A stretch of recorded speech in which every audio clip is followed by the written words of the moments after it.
Hi കൂട്ടുകാരെ, നമസ്കാരം. എന്തൊക്കെയാ വിശേഷം? എല്ലാവരും സുഖമായിരിക്കണമെന്ന് വിചാരിക്കണു. ഞാനും ഇവിടെ സുഖമായിരിക്കണു.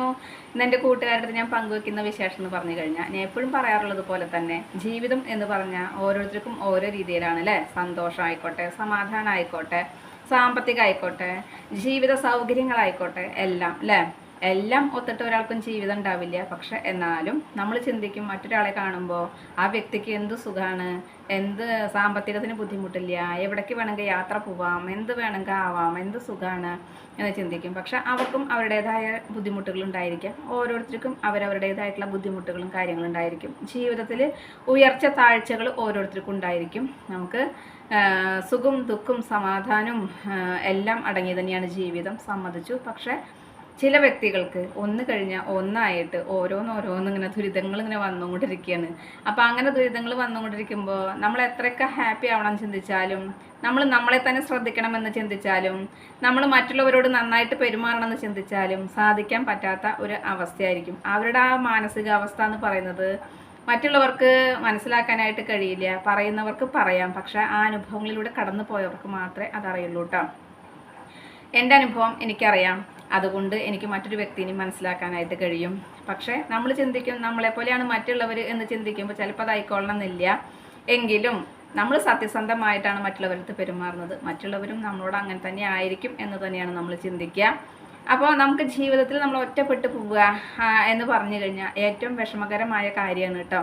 ജീവിതത്തിൽ ഒറ്റപ്പെടുക എന്ന് പറഞ്ഞു കഴിഞ്ഞാൽ നമുക്ക് നമ്മുടേതായ കാര്യങ്ങൾ, അല്ലെങ്കിൽ ചിലപ്പോൾ നമുക്ക് നമ്മുടെ മാനസികമായ എന്തെങ്കിലും ബുദ്ധിമുട്ടുകൾ നമുക്ക് നമ്മുടേതായ ഒരു വ്യക്തിയോട് പങ്കുവെക്കുമ്പോൾ ആ പങ്കുവെക്കുന്ന ഒരു സമാധാനം അല്ലെങ്കിൽ സന്തോഷം എന്ന് പറഞ്ഞു കഴിഞ്ഞാൽ, അല്ലെങ്കിൽ നമ്മുടെ മനസ്സിൻ്റെ ഒരു ഭാരം നമുക്ക് തീർന്നു പോവുക എന്ന് പറഞ്ഞു കഴിഞ്ഞാൽ, അത് നമുക്ക് അങ്ങനെ ഉണ്ടെങ്കിൽ തന്നെ പറ്റുള്ളൂ കേട്ടോ. അല്ലാത്തൊരവസ്ഥയിൽ നമുക്ക് ജീവിച്ച് പോവുക എന്ന് പറഞ്ഞു കഴിഞ്ഞാൽ നമ്മൾ ജീവിക്കുന്നുണ്ടാവും, നമ്മൾ നടക്കുന്നുണ്ടാവും, ഇരിക്കുന്നുണ്ടാവും, പണികൾ ചെയ്യുന്നുണ്ടാവും. പക്ഷേ ഏതോ യാന്ത്രികമായി നമ്മളിങ്ങനെ ചെയ്തു പോകുന്നു. കാരണം നമ്മുടെ മനസ്സിലെ വിഷമം അങ്ങനെ തന്നെ അടഞ്ഞിരിക്കുകയാണ് അവിടെ. നമുക്കതൊരാളോട് പറയാനോ, അല്ലെങ്കിൽ നമ്മളേനെ അത് നമ്മൾ പറഞ്ഞത് മനസ്സിലാക്കാനോ, അല്ലെങ്കിൽ നമുക്കത് മറ്റൊരു വ്യക്തിയോട് പറഞ്ഞ് മനസ്സിലാക്കാനോ കഴിയാത്തൊരവസ്ഥ. ആ അവസ്ഥയിലുള്ള ജീവിതം വളരെ ഭയാനകം എന്ന് പറയാനല്ല, എങ്കിലും നമുക്ക് സഹിക്കാൻ പറ്റാത്തത് തന്നെയാണ് കേട്ടോ. അപ്പം ഞാൻ എപ്പോഴും പറയാറുണ്ട്, അമ്മയും കൊണ്ട് എപ്പോഴാണ് ഓടേണ്ടി വരിക എന്നറിയില്ല. ആ ലെവലിൽ നമ്മൾ ആശുപത്രി വാസം എന്ന് പറഞ്ഞാൽ സുഖമുള്ളതല്ല. രാവും പകലും നമ്മൾ ആശുപത്രിയിൽ കഴിയാന്ന് പറഞ്ഞാലും അത് സുഖമല്ല. രോഗിയേക്കാൾ കൂടുതൽ രോഗി പരിചരണത്തിനിരിക്കുന്ന വ്യക്തിക്കാണ് ഏറ്റവും ബുദ്ധിമുട്ട് കേട്ടോ. മാനസികമായിട്ടും ശാരീരികമായിട്ടും ഒക്കെ ബുദ്ധിമുട്ട് കേട്ടോ. നമ്മുടെ തളർച്ചയും നമ്മുടെ വിഷമവും നമുക്ക് മറ്റുള്ളവരുടെ പങ്കുവെക്കാനായിട്ട് പറ്റില്ല. കാരണം അനുഭവിക്കുന്നവർക്ക് മാത്രമാണ് ആ വിഷമം അറിയുള്ളൂ. ഒരുപാട് പേരുണ്ടായിരിക്കും അതുപോലെ. എങ്കിലും ഞാൻ എൻ്റെ ഒരു അവസ്ഥ പറയാമെന്ന് മാത്രം, വേറെ ഒന്നുകൊണ്ടല്ല. എന്തും ഏതും ഞാൻ പറയാറുണ്ട് എപ്പോഴും, കുന്നോളം ഞാൻ ആഗ്രഹിക്കാറില്ല, കുന്നിക്കുരോളം പോലും ഞാൻ ആഗ്രഹിക്കാറില്ല. പക്ഷേ കിട്ടുന്നത് എന്തും ഞാൻ സന്തോഷമായിട്ടാണ് ഞാൻ ചിന്തിക്കാറ്. അതിൽ ഞാൻ സംതൃപ്തിപ്പെടുന്ന ഒരു വ്യക്തിയാണ്. ജീവിതത്തിൽ എന്തിനോടും ഏതിനോടും സംതൃപ്തമായിട്ട് ജീവിക്കാൻ തന്നെയാണ് ഞാൻ ആഗ്രഹിക്കുന്നതും അങ്ങനെ തന്നെയാണ് ഞാൻ ചെയ്യാറും. പക്ഷെ ചിലപ്പോഴൊക്കെ എവിടേക്കോ എനിക്ക് തോന്നുന്നു എന്നെ തന്നെ എനിക്ക് നഷ്ടപ്പെടുന്ന പോലെ. കാരണം നമുക്ക് നമ്മുടേതായ രീതിയിൽ ഇങ്ങനെയൊക്കെ നമ്മളിങ്ങനെ നടന്നു പോകുമ്പോൾ, അല്ലെങ്കിൽ എന്നും നമുക്ക് ഒരു ഒഴിവില്ലാതെ നമ്മളിങ്ങനെ ഓടിപ്പടഞ്ഞുകൊണ്ട് കാര്യങ്ങൾ ചെയ്യുമ്പോൾ, അപ്പോൾ നമുക്ക് നമ്മളെ തന്നെ ശ്രദ്ധിക്കാനോ, നമ്മുടെ ശരീരം ശ്രദ്ധിക്കാനോ, നമ്മുടെ സൗന്ദര്യം ശ്രദ്ധിക്കാനോ, നമ്മുടെ ഭക്ഷണം ശ്രദ്ധിക്കാനോ നമുക്ക് കഴിയാറില്ല. അങ്ങനെ നമ്മൾ തന്നെ ഒരു രോഗിയായിട്ട് മാറിപ്പോവും ചില സമയങ്ങളിൽ. പക്ഷേ മറ്റുള്ളവരെ, ഇപ്പോൾ എൻ്റെ അമ്മേനെയൊക്കെ സംബന്ധിച്ചിടത്തോളം ഞാൻ നോക്കാനുള്ളത് കൊണ്ട് അമ്മയ്ക്ക് ബുദ്ധിമുട്ടില്ല. കാരണം അമ്മയുടെ ഓരോ പോയിന്റും കണ്ടറിഞ്ഞ് ഞാൻ ചെയ്യും. അമ്മയ്ക്ക് വേണ്ട ഭക്ഷണം എന്താണെന്നുള്ളത് ഞാൻ അറിഞ്ഞിട്ട് ചെയ്യും. കഴിയുന്നതും ഞാൻ എപ്പോഴും ചിന്തിക്കും, രോഗിയാവാതിരിക്കട്ടെ, ദൈവം അങ്ങനെ ഒരു ഇടവരുത്താതിരിക്കട്ടെ, മറ്റുള്ളവരെ നമ്മൾ ആശ്രയിച്ച് ജീവിക്കേണ്ട ഒരു അവസ്ഥ വരാതിരിക്കട്ടെ എന്ന് ഞാൻ ചിന്തിക്കും. പക്ഷെ മനുഷ്യനല്ലേ, എങ്ങനെയൊക്കെയാണ് എന്തൊക്കെ സംഭവിക്കുക നമുക്ക് പറയാനായിട്ട് പറ്റില്ല. പക്ഷേ ഇന്നത്തെ അവസ്ഥയിൽ, അല്ലെങ്കിൽ ഇന്നത്തെ മാനസികാവസ്ഥയിൽ ഞാൻ ചിന്തിക്കും, എനിക്കൊരു ഗ്ലാസ് വെള്ളം തന്നാലും ഞാൻ സന്തോഷമായിട്ട് അത് കുടിച്ച് ജീവിക്കാം, എനിക്ക് വേറെ ബുദ്ധിമുട്ടുകളില്ല. പക്ഷേ എന്തായിരിക്കും, എങ്ങനെയാണ് സംഭവിക്കുക നമുക്ക് അറിയണില്ല. ചിലപ്പോൾ മനസ്സിനൊരു ഭയം കടന്നു കൂടുകയാണ്. ഞാൻ പറഞ്ഞിട്ടുണ്ട്, പണ്ടുള്ളവർ നമ്മുടെ മുത്തശ്ശന്മാരൊക്കെ 110 വയസ്സ് 112 വയസ്സ്, അവിടെ നിങ്ങളുടെ എൻ്റെ അമ്മൂമ്മയൊക്കെ 96 വയസ്സ്. അപ്പോഴത്തേനും എൻ്റെ അമ്മയുടെ കാലഘട്ടം വന്നപ്പോൾ അതിലും ചെറുപ്പം. എൻ്റെ കാലഘട്ടം ഇപ്പം തന്നെ നമുക്ക് മനസ്സെത്തണോടത്തേക്ക് ശരീരം എത്തണില്ല എന്നുള്ള പോലെയാണ് അല്ലേ. ജീവിതത്തിൽ നമുക്ക് ദുരിതങ്ങളും ദുരന്തങ്ങളും ഒരുപാട് പേറി, അല്ലെങ്കിൽ മാനസികമായി നമ്മളിങ്ങനെ അത് അനുഭവിച്ചിട്ട് നമുക്ക് മനസ്സുകൊണ്ട് ശക്തിയില്ല. നമ്മൾ ഇനി എന്തും വന്നാലും എന്താ നമുക്കായാലും അതിന് ശക്തി ഇല്ല എന്നുള്ളൊരു തോന്നലാണെന്നാണ് എനിക്ക് തോന്നുന്നത്. കാരണം നമ്മൾ സ്പീഡിൽ കാര്യങ്ങൾ ചെയ്തുകൊണ്ടിരുന്ന വ്യക്തികൾക്ക് പെട്ടെന്ന് നമുക്ക് തോന്നും ഒന്നും ചെയ്യാൻ നമുക്ക് ആ സ്പീഡിൽ എത്താത്ത പോലെ, അല്ലെങ്കിൽ മനസ്സുകൊണ്ട് നമുക്ക് സാധിക്കില്ല എന്നുള്ള തോന്നൽ വരുന്നത് പോലെ എനിക്ക് അങ്ങനെയാണ് ഇപ്പോൾ ഫീൽ ചെയ്യണത് കേട്ടോ. അപ്പോൾ എനിക്കങ്ങനെ ഫീൽ ചെയ്തപ്പോൾ ഞാൻ വിചാരിച്ചു എന്നെപ്പോലുള്ളവരും ഈ ഒരു സാഹചര്യങ്ങളിലൂടെ കടന്നു പോകുമ്പോൾ അങ്ങനെയൊക്കെ തന്നെ ആയിരിക്കുന്നു. പിന്നെ ഞാൻ പറയാറുണ്ട്, അമ്മയ്ക്ക് വയ്യാതെ ആകുമ്പോൾ അമ്മയെ കൊണ്ട് ഓടുമ്പോൾ അയ്യോ എന്ത് ചെയ്യും, ഒരു ഹോസ്പിറ്റലിൽ ഇനി പോയി നിൽക്കുക എന്ന് ചിന്തിക്കുമ്പോൾ എനിക്ക് പേടിയാൻ ചിന്തിക്കും. പക്ഷെ നിൽക്കേണ്ട സാഹചര്യങ്ങൾ നമ്മൾ നിൽക്കുന്നതാണ്, അത് നമ്മൾ ആ സാഹചര്യങ്ങളിലൂടെ പോവും. അപ്പോൾ എന്നോട് എപ്പോഴും എല്ലാവരും പറയുന്നത് ആദ്യ പിടിക്കണ്ട, അല്ലെങ്കിൽ അങ്ങനെ ചെയ്യണ്ട, നമുക്കറിയാം ആദ്യ പിടിക്കണ്ടെന്ന്. പക്ഷെ ഞാൻ തന്നെയല്ലേ, ഞാൻ ഒറ്റയ്ക്കല്ലേ എന്നുള്ള ചിന്ത വരുമ്പോഴാണ് നമുക്ക് ഈ ആദ്യം വരുന്നത്. പിന്നെ വേറെ ഒന്നുമല്ല, അമ്മ വീണപ്പോൾ ഞാൻ ചിന്തിച്ചു. അപ്പോൾ എനിക്ക് ടെൻഷനായി. ഞാൻ സംസാരിച്ച് ഇങ്ങനെ പറഞ്ഞു. അങ്ങനെയൊക്കെ പറയുമ്പോൾ എന്തുകൊണ്ടാണ് പറഞ്ഞതെന്ന് വെച്ച് കഴിഞ്ഞാൽ ഇത്രയല്ലേ പറ്റിയുള്ളൂ എന്നല്ല ഞാൻ ചിന്തിക്കണത്. അയ്യോ വീണില്ലേ, മുറി പറ്റിയില്ലേ, ചോര ഒഴുകണ കാണുമ്പോൾ നമ്മൾ പേടിക്കുകയാണ്, അതാണ്. അല്ലാതെ ഇത്രയല്ലേ പറ്റിയുള്ളൂ എന്ന് ചിന്തിച്ചാൽ ചിലപ്പോൾ നമുക്ക് മനസ്സിലൊരു സമാധാനം കിട്ടിയിട്ട് നമുക്ക് അതിനെ എങ്ങനെയൊക്കെ തരണം ചെയ്ത് പോകാനായിട്ട് പറ്റും. പക്ഷെ ഞാൻ അയ്യോ വീണൂലോ എന്നുള്ള ചിന്തയാണ് എനിക്കുണ്ടായത്. അപ്പോൾ അത് കൂടുതൽ നമ്മളിങ്ങനെ എന്താ എനിക്കറിയില്ല അതിനെ പറയാനായിട്ട്. എന്തായാലും എൻ്റെ ഈ അവസ്ഥ എനിക്ക് തോന്നും ചിലപ്പോൾ ഞാൻ അങ്ങനെ ആയിട്ട് ഞാൻ രോഗിയായി മാറും എന്നുള്ളത് എനിക്ക് തോന്നുന്നത്. കാരണം ചിന്തിച്ചിട്ട് അപ്പം ഇങ്ങനെ ഈ ഒരു അവസ്ഥകളിലൂടെ കടന്നു പോകുന്നവരുണ്ടായിരിക്കാം. അങ്ങനെ ഒരു രോഗി പരിചരണം എന്ന് പറഞ്ഞാൽ എളുപ്പമല്ല. രോഗിയേക്കാൾ കൂടുതൽ നമുക്ക് പരിചരിക്കുന്ന ഒരു വ്യക്തിക്കാണ് നമുക്ക് വേണ്ടത്. കാരണം അവർക്ക് അവരുടേതായ രീതികൾ, അല്ലെങ്കിൽ ഓർമ്മക്കുറവ്, അവർ പറയുന്നത് അറിയണില്ല, നമ്മൾ നോക്കണത് അറിയണില്ല. പക്ഷെ നമ്മുടെ കഷ്ടപ്പാടുകളും നമ്മുടെ ചിന്തകളും നമ്മുടെ ഉറക്കമൊഴുപ്പും എല്ലാം അങ്ങനെ. പിന്നെ നമ്മൾ ഒറ്റയ്ക്കായിപ്പെടുമ്പോൾ, അല്ലെങ്കിൽ നമ്മൾ ഒറ്റപ്പെട്ടു പോകുമ്പോൾ അവസ്ഥ പറയാനും പറ്റില്ല, ഭീതികരമാണ്, അല്ലെങ്കിൽ ഭയാനകമാണ്. അതിലപ്പുറം ഞാൻ എന്തെങ്കിലും ഒരു വാക്കുണ്ടെങ്കിൽ അങ്ങനെയാണ് കേട്ടോ നമ്മൾ ഒറ്റപ്പെട്ടു പോയി കഴിഞ്ഞാൽ.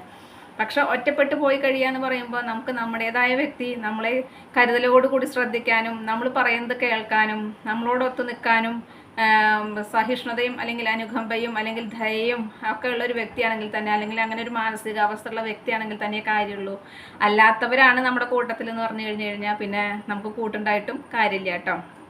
അപ്പം നമുക്കൊരു കൂട്ട്, അല്ലെങ്കിൽ നമുക്ക് എന്തിനും ഏതിനും നമുക്ക് ധൈര്യമായിട്ട് നമ്മളോടൊപ്പം നിൽക്കാൻ ഒരു വ്യക്തി, അല്ലെങ്കിൽ നമ്മുടെ ആ ഒരു കൂട്ട് എന്ന് പറഞ്ഞു കഴിഞ്ഞാൽ അതിപ്പോൾ ഒരു ഭർത്താവും ഭാര്യയും കൂടിയിട്ടാണെന്നുണ്ടെങ്കിൽ പോലും കുഴപ്പമില്ല. അല്ല, നമുക്ക് നമ്മുടേതായിട്ടൊരു ഫ്രണ്ട്ഷിപ്പിൽ നമുക്കൊരു സ്ത്രീ ആയിക്കോട്ടെ ഒരു പുരുഷനായിക്കോട്ടെ നമുക്ക് എന്തും പറയാൻ, അല്ലെങ്കിൽ അങ്ങനെ ആ ഒരു ഇപ്പം നമ്മുടെ മക്കളോട് പറഞ്ഞാൽ പോലും ചിലപ്പോൾ അവർക്കത് മനസ്സിലായിക്കൊള്ളണമെന്നില്ല. അപ്പം അങ്ങനെ ചിലപ്പോൾ അങ്ങനെയൊക്കെ ചിന്തിക്കുമ്പോൾ ഒരു വിഷമവും പേടിയൊക്കെ തന്നെയാണ് കേട്ടോ. കാരണം നമ്മുടെ മാനസികാവസ്ഥ മനസ്സിലാക്കാനും നമ്മളെ ഒന്ന് ആശ്വസിപ്പിക്കാനും നമുക്ക്, ഞാൻ എപ്പോഴും പറയും, പ്രജയോടൊക്കെ പറയുകയും, പ്രജയ്ക്ക് കുട്ടി ചെറുതായത് കൊണ്ട് ഒന്നും വേറെ ചെയ്യാൻ പറ്റിയില്ലെങ്കിലും എനിക്ക് പ്രജയോട് ഇങ്ങനെ തുറന്ന് പറയുമ്പോൾ എൻ്റെ കുറേ വിഷമങ്ങൾ എനിക്ക് പോവും. കാരണം അല്ലെങ്കിൽ അത് കുഴപ്പമില്ല ചേച്ചി, അങ്ങനെ ചിന്തിക്കേണ്ട, അല്ലെങ്കിൽ ഇങ്ങനെയാണെന്ന് പറയുമ്പോൾ നമുക്ക് ആ ഒരു വിഷമം മാറും. അങ്ങനെ ഓരോ സാഹചര്യങ്ങളിലൂടെ നമ്മൾ കടന്നു പോകുമ്പോഴാണ് നമുക്ക് ആ ബുദ്ധിമുട്ടുകൾ മനസ്സിലാവുക. അത് എങ്ങനെയാണ് പറഞ്ഞ് മനസ്സിലാക്കുക അല്ലെങ്കിൽ എന്താണെന്ന് എനിക്കറിയില്ല. ചില സമയങ്ങളിൽ നമുക്കപ്പോൾ തോന്നും, ഒരാൾ വിളിച്ചാൽ പോലും ഫോൺ എടുക്കാനോ സംസാരിക്കാനോ നമുക്ക് മനസ്സോട് തോന്നില്ല. കാരണം നമ്മുടെ മനസ്സും ശരീരം ഒരുപോലെ തളർന്നു പോയി. പിന്നെ നമുക്ക് ആരോടും മിണ്ടാൻ ഇഷ്ടമില്ലാത്തത്, അല്ലെങ്കിൽ നമ്മുടെ മനസ്സിലുള്ള കാര്യങ്ങൾ തുറന്നു പറയാൻ പറ്റാത്തൊരവസ്ഥ. നമ്മൾ സത്യം പറഞ്ഞു കഴിഞ്ഞാൽ നേരം വെളുക്കുമ്പോൾ ചിലപ്പോൾ ചില ദിവസങ്ങളിൽ എനിക്ക് തോന്നാറുണ്ട് എപ്പോഴും പോസിറ്റീവായിട്ട് ചിന്തിക്കണമെന്നും പോസിറ്റീവായിട്ട് പെരുമാറണമെന്നും ചിന്തിക്കുന്ന എനിക്ക് തന്നെ തോന്നാറുണ്ട്. ചിലപ്പോൾ രാവിലെ എഴുന്നേൽക്കുമ്പോൾ തോന്നുമോ നേരം വെളുത്തൂലോ എന്ന് വിചാരിക്കും ഞാൻ. കാരണം പിന്നെ അവിടെ നിന്ന് തുടങ്ങുകയായി നമ്മുടെ കാര്യങ്ങൾ. രാത്രി നമ്മൾ ഉറക്കമില്ലെങ്കിൽ പോലും സ്വസ്ഥമായിട്ട് എല്ലാവരും കിടക്കുകയാണ്, അപ്പം നമ്മളും സ്വസ്ഥമായിട്ട് കിടക്കുകയാണ്, യാതൊരു കാര്യങ്ങളും ആലോചിക്കേണ്ടതില്ല. അപ്പം നമുക്കിങ്ങനെ ഉറങ്ങിയില്ലെങ്കിൽ പോലും അതൊരു റെസ്റ്റാണ്. അപ്പോൾ രാവിലെ ആകുമ്പോൾ നമ്മൾ വിചാരിക്കുകയാണ് ഓ എഴുന്നേൽക്കണമല്ലോ, നേരം വെളിച്ചായല്ലോ എന്ന് ചിന്തിച്ച് പോവും. അങ്ങനത്തെ ഒരു അവസ്ഥയിലാണ് ഞാൻ. മനസ്സ് എത്തണോടത്തേക്ക് ശരീരം എത്തണില്ല, അല്ലെങ്കിൽ നമ്മൾ മനസ്സുകൊണ്ടും ശരീരം കൊണ്ടും നമ്മൾ തളർന്നു. തീരുമാനം നമുക്ക് ഒന്നും പറയാൻ പറ്റാത്തൊരവസ്ഥ, എന്താ ഏതാണെന്നറിയില്ല. അങ്ങനത്തെ ഒരു അവസ്ഥയിൽ കൂടെ കടന്നു പോവുകയാണ് കേട്ടോ. സ്വപ്നത്തിൽ പോലും നമ്മൾ ആരും ചിന്തിക്കില്ല ഇങ്ങനത്തെ ഒരു അവസ്ഥയിൽ കൂടെ നമ്മൾ കടന്നു പോകുന്നുള്ളത് അല്ലേ. പക്ഷേ ആ അവസ്ഥയിലെത്തുമ്പോൾ നമ്മൾ ചില സമയങ്ങളിൽ നമ്മളല്ലാതായിട്ട് തീരുകയാണ്. നമുക്ക് മാനസികമായിട്ടുള്ള വിഷമങ്ങളും അതുപോലെ മാനസികമായിട്ട് നമുക്ക് ഒരു വെറുപ്പും, എല്ലാവരോടും ഒക്കെ ഒരു വെറുപ്പ് അങ്ങനെയൊക്കെ തോന്നും. ചിലപ്പോൾ നമുക്ക് തോന്നും നമുക്കിനി ഒറ്റയ്ക്ക് ജീവിക്കാൻ പറ്റില്ല, അതായത് നമുക്ക് എന്തെങ്കിലും അസുഖം വരുമോ, അല്ലെങ്കിൽ നമ്മൾ എങ്ങാനും വീണ് പോവുമോ. ഇപ്പം അങ്ങനെയൊക്കെയാണ് എൻ്റെ ചിന്ത. ഇടയ്ക്കിടയ്ക്ക് ഞാൻ തോന്നുന്നു, ഞാൻ ഇടയ്ക്ക് എങ്ങാനും ഞാൻ ബോധം കെട്ട് വീഴുമോ, അയ്യോ അപ്പോൾ ആരെങ്കിലും കാണുമോ, അങ്ങനത്തെ ഒരു അവസ്ഥയിലാണ് ഞാനിപ്പോൾ പോണത് കേട്ടോ. അത് എന്തുകൊണ്ടാണെന്ന് ചോദിച്ചാൽ എനിക്കറിയില്ല. പല ദിവസങ്ങളിലും അല്ലെങ്കിൽ ഒരു ദിവസം ചിലപ്പോൾ 1-2 പ്രാവശ്യമൊക്കെ എനിക്ക് തോന്നുന്നുണ്ട്. സൈക്കാട്രി ആയിട്ടൊന്നല്ല കേട്ടോ, എന്നാലും അങ്ങനെ സാഹചര്യങ്ങളിലൂടെ നമ്മൾ പോയിട്ട് മനസ്സെപ്പോഴും ഭീതിയായിട്ട് നിൽക്കുകയാണെന്ന് എനിക്ക് തോന്നുന്നത്. അപ്പോൾ നമുക്ക് ശരീരം കൊണ്ട് വയ്യ എന്നുള്ളത് കൊണ്ടാണ് ഇങ്ങനെ തോന്നുന്നത്. ചില നിമിഷങ്ങളിലൊക്കെ നമുക്ക് ഉറക്കമില്ലായ്മയും നമ്മുടെ പകൽ നമുക്ക് റെസ്റ്റ് ഇല്ലായ്മയും ഒക്കെ കൂട്ടിയിട്ടാകുമ്പോൾ ശാരീരികമായിട്ടും മാനസികമായിട്ടും നമുക്ക് വയ്യാന്ന് തോന്നിക്കഴിഞ്ഞ് കഴിഞ്ഞാൽ ചില സമയങ്ങളിൽ എനിക്ക് തോന്നി ഞാൻ അങ്ങനെ നടക്കുമ്പോൾ വീഴുമോ എന്നുള്ളൊരു അവസ്ഥയിൽ കൂടെയൊക്കെ ഞാൻ പോണത് കേട്ടോ. ആ സമയങ്ങളിൽ എനിക്ക് തോന്നും ഞാൻ വീണ് കഴിഞ്ഞാൽ എന്തുണ്ടാവുക, ഞാൻ ആർക്കെന്ത് വന്നാലും ഞാൻ ഓടിക്കടപ്പടഞ്ഞ് കാര്യങ്ങൾ ചെയ്യാണ്ട്, പക്ഷേ എനിക്കിങ്ങനെ സംഭവിച്ചു കഴിഞ്ഞാൽ എന്തുണ്ടാവും എന്നൊക്കെ എന്നെ ചിന്തിക്കുന്നുണ്ട്. ചിലപ്പോൾ എനിക്ക് ഭയങ്കരമായിട്ട് ഭയം തോന്നുന്നുണ്ട് മനസ്സിൽ. അതെന്താണെന്ന് എനിക്ക് പറയാൻ പറ്റണില്ല, അതെങ്ങനെയാണ് നിങ്ങളോട് പറയേണ്ടതെന്ന് എനിക്ക് അറിയണില്ല. അപ്പോൾ ജീവിതത്തിൽ നമ്മൾ ഇങ്ങനെയൊക്കെ എത്തിപ്പെട്ട് പോവുക ഞാൻ ചിന്തിച്ചിട്ടില്ല എനിക്ക് ഇങ്ങനെയൊക്കെ സംഭവിക്കും എന്നുള്ളത്. പക്ഷേ ഞാനിങ്ങനെ എത്തിപ്പെട്ട് പോയപ്പോൾ എനിക്ക് ഇങ്ങനെയൊക്കെ ഭയം തോന്നുക, അങ്ങനെയൊക്കെ ആകുമ്പോൾ എനിക്കത് എങ്ങനെയോ എനിക്ക് പറയാൻ പറ്റുന്നില്ല. എനിക്ക് പറയാൻ പറ്റാത്തൊരവസ്ഥയാണിത്. പിന്നെ ഞാൻ പറഞ്ഞു, എന്തൊക്കെ ദുരിതങ്ങളും ദുഃഖങ്ങളും അല്ലെങ്കിൽ സമയമില്ലായ്മ ഉണ്ടെങ്കിലും ഞാൻ വീഡിയോ ഇടാനായിട്ട് ശ്രമിക്കാറുണ്ട്. പെട്ടെന്നാണെങ്കിൽ പോലും ഞാനൊരു വീഡിയോ ഒക്കെ റെഡിയാക്കിയിട്ട് ചെയ്യുന്നുണ്ട്. പക്ഷേ അതാണ് എനിക്കിപ്പോൾ ഒരു ആശ്വാസം അല്ലെങ്കിൽ എൻ്റെ ആശ്രയം. എനിക്ക് അതും കൂടി ഇല്ലാച്ചാൽ എനിക്ക് ബുദ്ധിമുട്ടാണ്. അപ്പോൾ അതുകൊണ്ട് ഞാൻ വീഡിയോ ഇടാനായിട്ട് എപ്പോഴും ശ്രമിക്കുന്നുണ്ട്. പിന്നെ ഞാൻ പറഞ്ഞു, ഞാൻ ചെയ്യുന്ന പാചകങ്ങൾ വീഡിയോ ആയിട്ട് ചെയ്യുകയാണെന്ന് വെച്ചാൽ എനിക്ക് ഒരുപാടുണ്ട്. പക്ഷേ അതുപോലും എനിക്ക് വീഡിയോ എടുക്കാനുള്ള സമയങ്ങളില്ല. അതുകൊണ്ടാണ് കേട്ടോ. കാരണം ദോശയൊക്കെ ഉണ്ടാക്കുകയാണെന്നുണ്ടെങ്കിൽ ദോശ അടുപ്പത്തിട്ടിട്ട് അല്ലെങ്കിൽ ഇഡ്ഡലി ഉണ്ടാക്കിയിട്ട് ചട്നി അരച്ച് അമ്മയ്ക്ക് കൊടുക്കുമ്പോഴത്തേനും ഇൻസുലിൻ കൊടുക്കണം, മെഡിസിൻ കൊടുക്കണം, സിറപ്പുണ്ട്, ഇതെല്ലാം വീഡിയോ എടുക്കണം. ഇതെല്ലാം അമ്മ എടുത്തിട്ട് 2 സെക്കൻഡ് കഴിയുമ്പോഴത്തേക്കും ഇൻസുലിൻ എടുത്തിട്ടില്ല പറയുമ്പോൾ ആ വീഡിയോ കാണിക്കണം. ഓട്ടം മനസ്സുകൊണ്ട് ഓടിയിട്ട് എനിക്ക് ഓർമ്മക്കുറവ് വന്നു തുടങ്ങിയെന്ന് എനിക്ക് തന്നെ തോന്നൽ തുടങ്ങിയിട്ട്. ഇങ്ങനെയൊക്കെ പോയി എന്തായിരിക്കും എനിക്കറിയില്ല. എന്തൊക്കെയോ ആവട്ടെ, എൻ്റെ ഈ കുറച്ച് വിഷമങ്ങൾ അല്ലെങ്കിൽ എൻ്റെ ഈ കുറച്ച് ആശങ്കകൾ ഞാൻ നിങ്ങളായിട്ട് ഇങ്ങനെ പങ്കുവെച്ചു എന്ന് മാത്രം. ഇന്നത്തെ എൻ്റെ വിശേഷങ്ങൾ ഇത്രയൊക്കെ തന്നെയുള്ളൂ. എൻ്റെ കൂട്ടുകാർക്ക് ഇഷ്ടമായി ഉണ്ടാവുമെന്ന് വിചാരിക്കുന്നു. ഇഷ്ടപ്പെട്ട് കഴിഞ്ഞാൽ ലൈക്ക് ചെയ്യുക, ഷെയർ ചെയ്യുക. അതുപോലെ പുതിയതായി കാണുന്ന ഏതെങ്കിലും കൂട്ടുകാരുണ്ടെങ്കിൽ സബ്സ്ക്രൈബ് ചെയ്യാൻ മറക്കരുതേ. അടുത്തൊരു വിശേഷമായി വേഗത്തിൽ വരുന്നതാണ്. അതുവരേക്കും നന്ദി, നമസ്കാരം. നിങ്ങളുടെ സ്വന്തം ജോ. വീണ്ടും കാണാം. Bye, see you. ചിലപ്പോൾ നിങ്ങൾക്കൊക്കെ ഇത് പൊട്ടത്തരങ്ങളായിട്ട് തോന്നാം, അല്ലെങ്കിൽ എന്തോ മെൻ്റൽ പേഷ്യൻ്റായി മാറിയിട്ടുണ്ടെന്ന് തോന്നാം. പക്ഷേ എൻ്റെ മനസ്സിൻ്റെ ആശങ്കകളാണ് ഞാൻ നിങ്ങളായിട്ട് പങ്കുവച്ചത് കേട്ടോ.